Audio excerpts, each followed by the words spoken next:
What would happen if an asteroid were to strike the Earth? What would we do about it?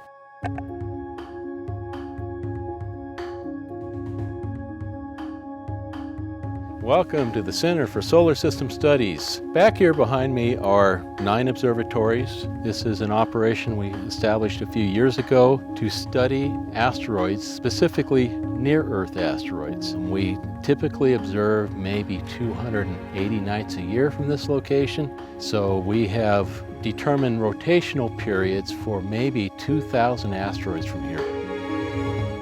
We bought this complex, it's 5 acres, and we bought it back in 2012 and been working on it ever since. But mostly, we're not here. Mostly, we're sitting 100 miles away that way, operating our telescopes from afar.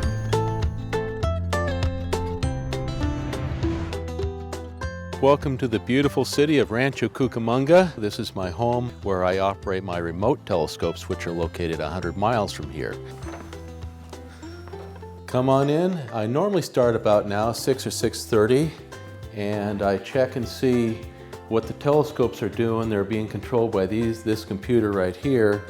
Quite possibly the most important piece of equipment in this whole operation is right here. This is a simple little laptop computer. I can watch the telescopes through the night as I'm doing my thing, and making dinner or watching TV, whatever I happen to be doing. This one is observing an asteroid called 711 Malua. We wait till that asteroid's that high, and then it starts doing its thing. It goes up, focuses the camera, and then goes to the asteroid and starts taking pictures one after another until the asteroid is too low to observe anymore. I'll eventually get off to the day job, off to work, where I have a CPA firm, an accounting firm. It's not unusual at all on my work computers that I bring up the telescopes just to check and be sure that the first images that came down look good and everything. If we observe an asteroid long enough, from all of this information, we can build a model without ever having to fly a spacecraft to it. That's a star, that's a star, it's a double star actually, that's a star, that's a star. That's an asteroid, and what we got here are some defects. So here's a bad column, and a bad column.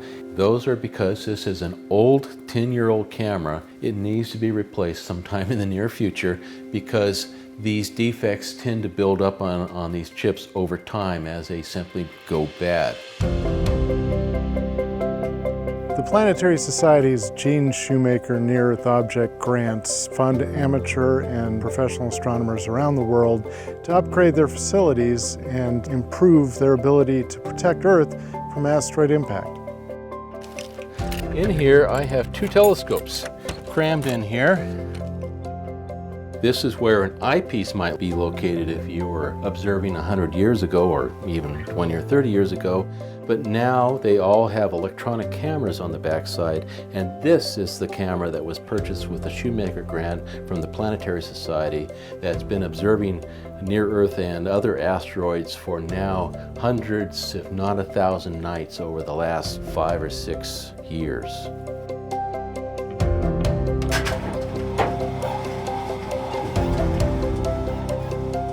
Planetary Society provides this ultimate bridge for anyone who is interested in space to be actively involved in planetary sciences. An asteroid or meteor from outer space in the near Earth space could potentially wipe out our civilization if we were not able to know it's coming and to actually actively deflect it. One of the big concerns is what would happen if an asteroid were to strike the Earth? And if we knew one was coming, what would we do about it? To know that an asteroid is headed towards you is very important, but your strategies to deflect it would change dramatically depending upon what the asteroid is made of, how fast it's spinning, what's its density, and that sort of thing. There's lots of things that one can do if you have enough time in advance to do it. And you can see down here, you can see the actual mirror. I think it very neat that a person such as myself, who's not been classically trained as an astronomer, can contribute so much to a field such as this. The stuff I'm doing, I think, will have kind of a lasting impact, A lot of what we do is trying to make sure that we're preserving the data that is going to be available for future generations. Actual photons I'm collecting tonight will be turned into light curves, into actual points on that light curve, which somebody 50, 100 years from now, in theory, can take that and then use it for something. Pretty much anybody can contribute to asteroid research, and if you don't want to invest the time and technical know-how to do something, just helping to support the Planetary Society supports the work and research of astronomers and amateur astronomers such as myself.